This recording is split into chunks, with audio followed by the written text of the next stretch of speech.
de la saga Las Crónicas de Narnia de C.S. Lewis, El caballo y el muchacho.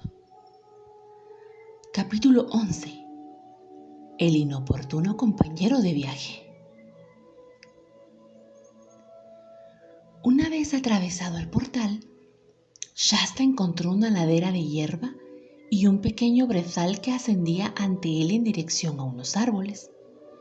Ya no tenía nada en qué pensar y ningún plan que elaborar. Solo tenía que correr, y eso era más que suficiente. Le temblaban las extremidades.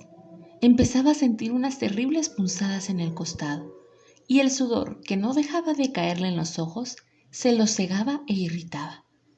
Además, avanzaba con paso vacilante y en más de una ocasión estuvo a punto de torcerse un tobillo con una piedra suelta. Los árboles eran más abundantes que antes, y en los espacios más despejados había helechos. El sol se había ocultado sin que por ello se refrescara el ambiente, y el día se había convertido en uno de esos grises y calurosos en los que parece haber el doble de moscas de lo habitual. Shasta tenía el rostro cubierto de ellas, pero ni siquiera intentaba apartarlas. Estaba demasiado ocupado. De improviso, oyó el sonido de algo extraño. Oyó el sonido de una trompeta. No el de una gran trompa vibrante como las de Tashbahán, sino un son alegre como tirorirorí. Y al cabo de un instante fue a salir a un amplio claro y se encontró con un montón de gente.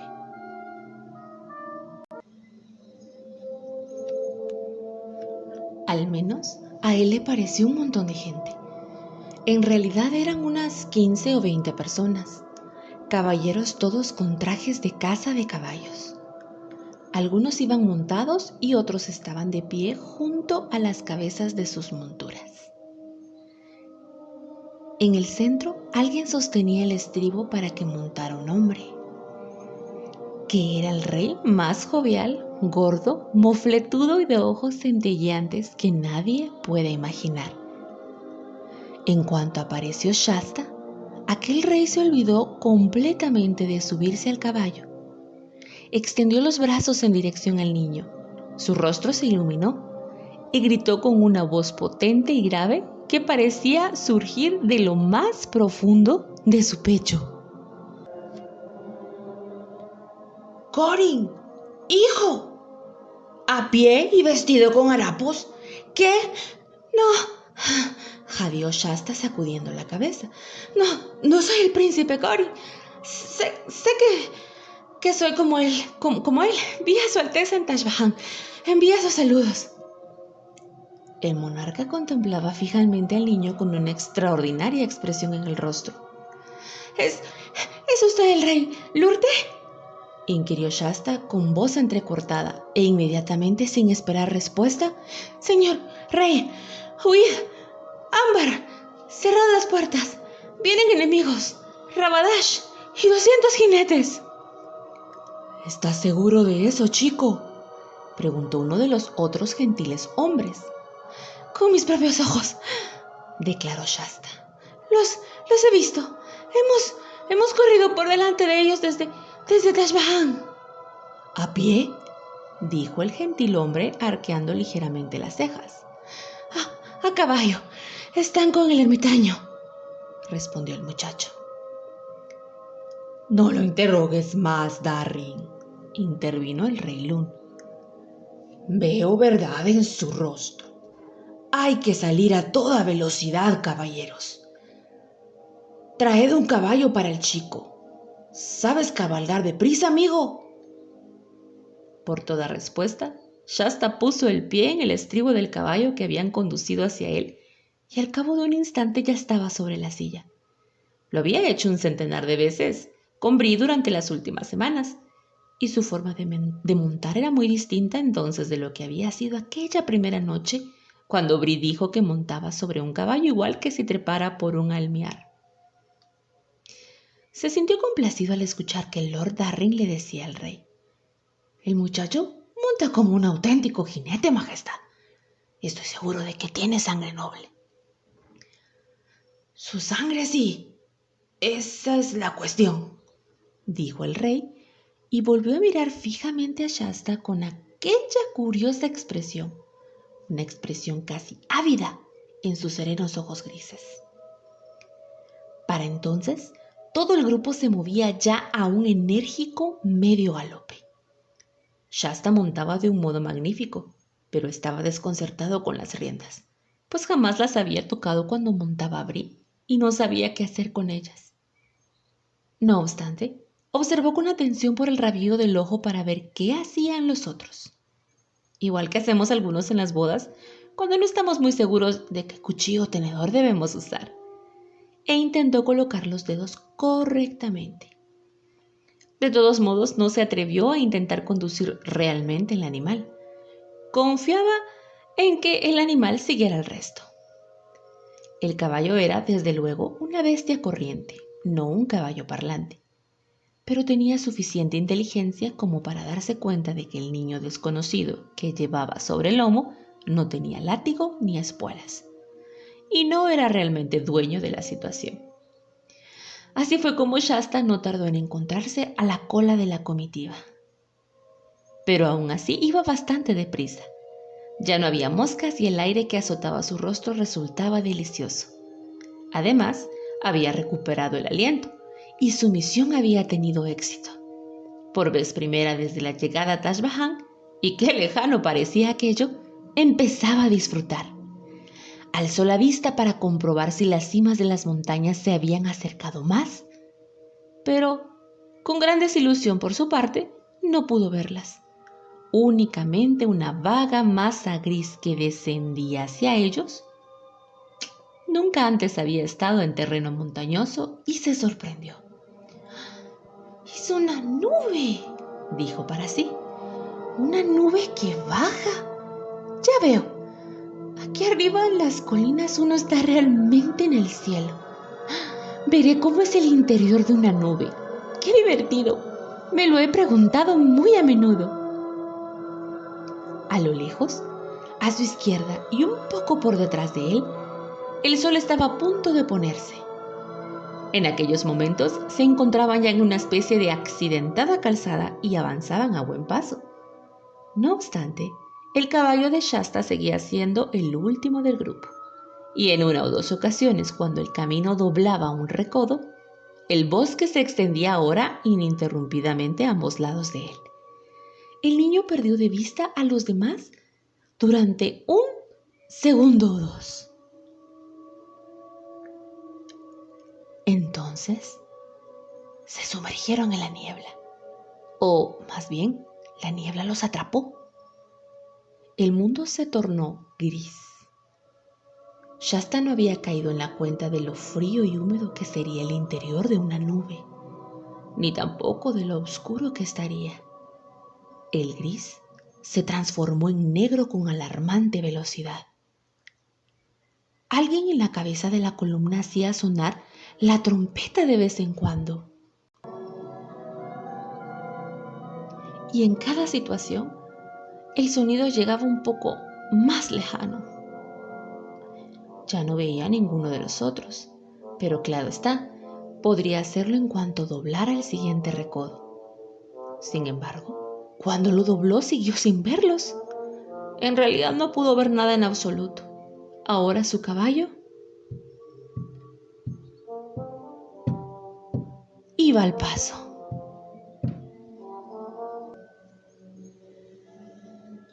«Sigue adelante, caballo, sigue adelante», lo motivó Shasta. Entonces oyó de nuevo la trompeta muy débilmente. Bree siempre le había dicho que debía mantener los talones vueltos hacia afuera, y Shasta se había formado la idea de que algo muy terrible sucedería si hundía los talones en los costados de un caballo. Aquella parecía una buena ocasión para probarlo. «Mira, caballo», dijo Shasta, «si no te das prisa, ¿sabes lo que haré? Te clavaré los talones. Hablo muy en serio». El animal, no obstante, no hizo el menor caso de su amenaza, de modo que Shasta se instaló firmemente en la silla, se sujetó con fuerza con las rodillas, apretó los dientes y golpeó los costados del caballo con los talones con toda la fuerza de la que fue capaz. El único resultado fue que el caballo inició una especie de fingido trote durante 5 o 6 pasos y luego volvió a ir al paso. En aquellos momentos ya estaba muy oscuro y los otros parecían haber desistido de hacer sonar la trompeta. El único sonido era un continuo como goteo procedente de la rama de los árboles. Bueno, supongo que incluso al paso llegaremos a alguna parte en algún momento, dijo Shasta para sí. Solo espero no tropezarme con Rabadash y su gente. Siguió adelante durante lo que pareció mucho tiempo, siempre al paso. Empezaba a odiar a aquel caballo, ¿saben? Y también estaba empezando a sentirse muy hambriento. Al cabo llegó a un lugar en el que la calzada se dividía en dos. Se estaba preguntando cuál conduciría a Ámbar cuando lo sobresaltó un ruido a su espalda.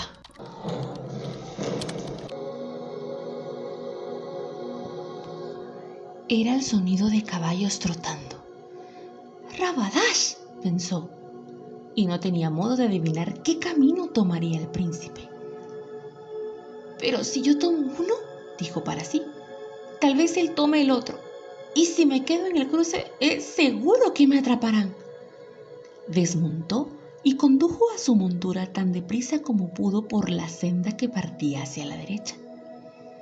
El sonido de la caballería se acercó rápidamente y al cabo de 1 minuto o 2, Shasta se dio cuenta de que habían llegado al cruce. Contuvo la respiración, aguardando para ver qué camino tomarían. ¡Alto!, se oyó ordenar en voz baja. Hubo un instante de sonidos equinos, resoplar de hollares, patear de cascos, mordisqueo de bocados, palmear de cuellos y luego una voz que dijo: «Prestad atención todos ustedes. Nos encontramos a un estadio del castillo. Recuerden sus órdenes. Una vez que estemos en Narnia, lugar al que deberíamos llegar al amanecer, matarán tan poco como les sea posible. En esta empresa deben considerar cada gota de sangre narniana más valiosa que 1 litro de la suya. En esta empresa, digo, los dioses nos enviarán un tiempo más feliz y entonces no van a dejar nada con vida entre caer para ver el desierto occidental. Pero aún no estamos en Narnia. Aquí en Archenland es otra cosa. En el asalto al castillo del Rey Lun, nada importa excepto la velocidad. Muestren su valentía. Debe ser mío en 1 hora. Y si lo es, les entregaré a todos ustedes. Todo lo que quede del botín. Maten a todo varón bárbaro que encuentren entre sus paredes, incluida cualquier criatura nacida ayer, y todo lo demás es suyo para que se lo repartan como lo deseen. Las mujeres, el oro, las joyas, las armas y el vino. El hombre que vea quedarse atrás cuando lleguemos a las puertas será quemado vivo. En nombre de Tash el irresistible, el inexorable, ¡adelante!».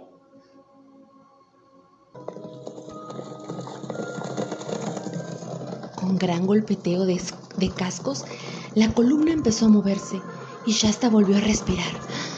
Habían tomado el otro camino. Le pareció que tardaban una eternidad en pasar, pues aunque había estado hablando y pensando en 200 jinetes durante todo el día, en ningún momento había sido consciente de cuántos eran en realidad. Pero por fin el sonido se fue apagando y de nuevo se quedó solo en medio de los árboles. Ahora sabía en qué dirección se encontraba Ámbar, pero no podía ir allí. Eso solo significaría ir a parar a los brazos de los soldados de Rabadash. «¿Qué diablos voy a hacer?», pensó. De todos modos, volvió a montar en su caballo y prosiguió por la calzada que había elegido con la débil esperanza de encontrar alguna casa donde pudiera pedir albergue y comida. Había pensado desde luego en regresar a la ermita junto a Aravis, Bree y Wing, pero no podía hacerlo porque en aquellos momentos no tenía la menor idea de dónde estaba. Al fin y al cabo, dijo, esta calzada sin duda me llevará a alguna parte. Pero eso depende siempre de lo que quiera decir uno con alguna parte. El camino siguió dirigiéndose hacia algún sitio, en el sentido de que lo llevó a través de más y más árboles, todos ellos oscuros y chorreando humedad, y hacía una atmósfera cada vez más fría. Extraños vientos helados pasaban por su lado arrastrando la niebla con ellos, aunque sin disolverla jamás. De haber estado acostumbrado a territorios montañosos, habría comprendido que aquello significaba que se encontraba a gran altura, tal vez justo en la cumbre del puerto de la montaña. Pero Shasta no sabía nada sobre montañas.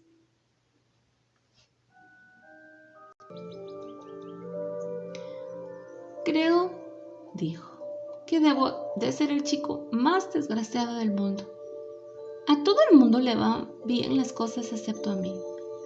Aquellos nobles y damas narnianos consiguieron abandonar sin problemas Taj Mahal. Yo me quedé atrás. Aravis, Bree y Wing se encuentran muy cómodos con aquel anciano ermitaño. Pero claro está, es a mí a quien envían a dar el aviso. Seguro que el rey Lun y su gente han llegado sanos y salvos al castillo y han cerrado las puertas mucho antes de que Rabadash apareciera. Pero yo me he quedado afuera. Y puesto que estaba muy cansado y con el estómago vacío, sintió tanta pena de sí mismo que las lágrimas corrieron por sus mejillas.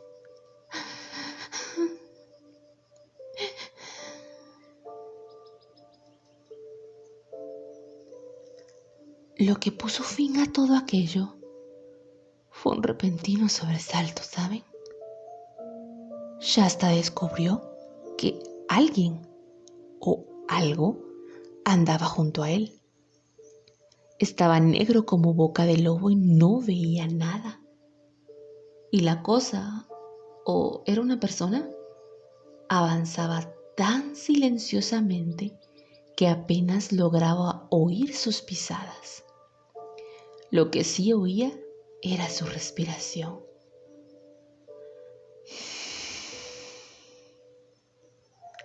Su invisible compañero parecía respirar a gran escala, y el muchacho tuvo la impresión de que era una criatura de gran tamaño. Además, había advertido aquella respiración de un modo tan gradual que en realidad no tenía ni idea de cuánto tiempo llevaba ahí. Fue un susto terrible. De improviso le vino a la mente que, mucho tiempo atrás, había oído decir que existían gigantes en aquellos países del norte, y se mordió el labio aterrorizado. Sin embargo, ahora que tenía algo por lo que llorar, dejó de hacerlo. La cosa o persona siguió a su lado tan silenciosamente que Shasta empezó a tener la esperanza de que solo se tratara de imaginaciones suyas. Pero justo cuando empezaba a convencerse, surgió de improviso un profundo y sonoro suspiro de la oscuridad a su lado.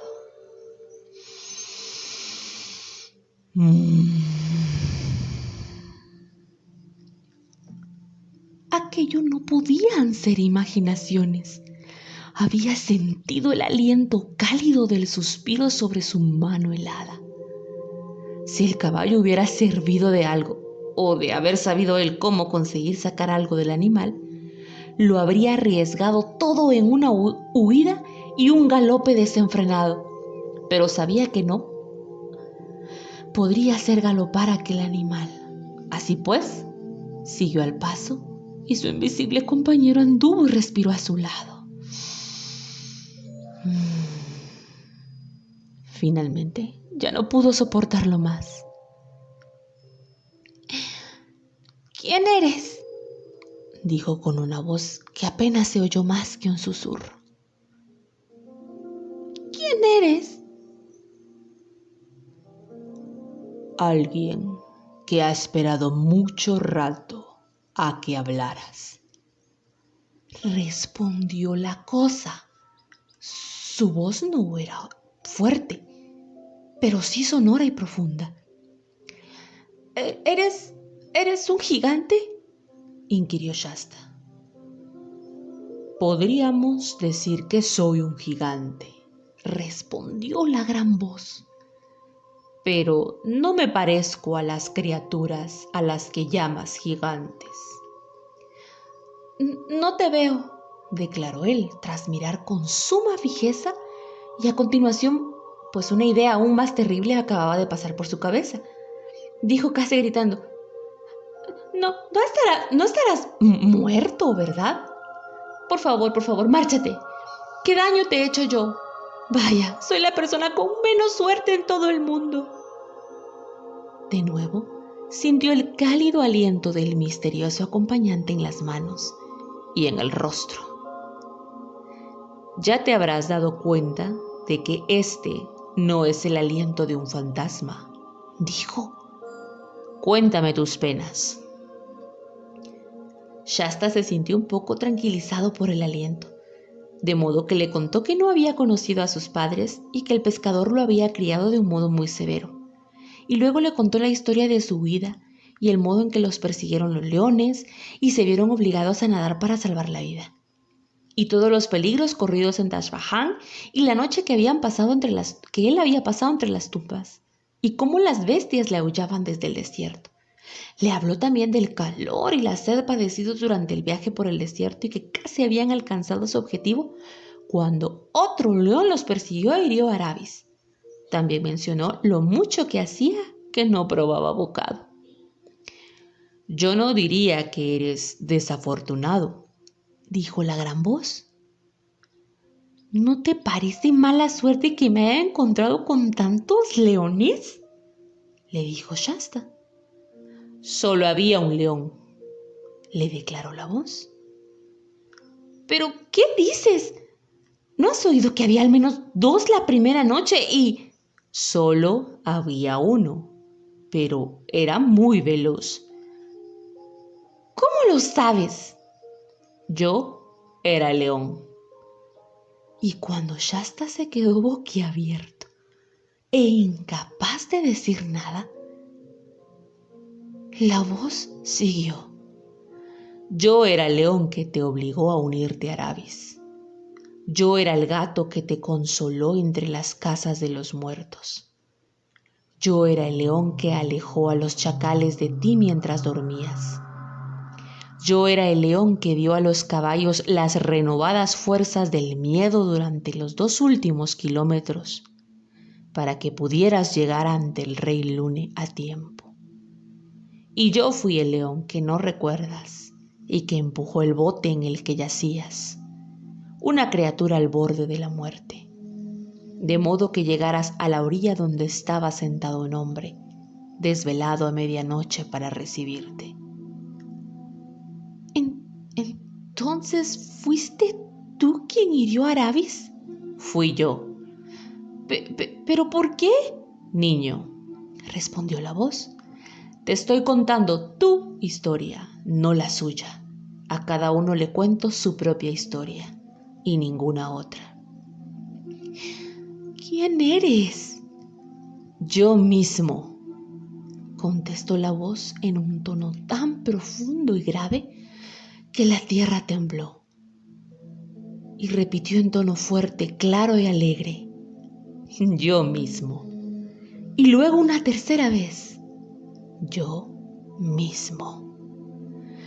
Lo musitó tan quedo que apenas se oía, y sin embargo el sonido pareció surgir de su alrededor, como si las hojas susurraran con él. Shasta ya no temía que la voz perteneciera a un ser que fuera a comérselo, ni que se tratara de la voz de un fantasma, pero una clase de temblor nuevo y distinto lo embargó, aunque a la vez se sentía contento. La neblina iba pasando de negro a gris y de gris a blanco, y aquello debía de haber empezado a suceder hacía algún tiempo. Si bien mientras había estado hablando con la criatura no había prestado atención a nada más. Entonces, la blancura a su alrededor se convirtió en una blancura reluciente y sus ojos empezaron a parpadear.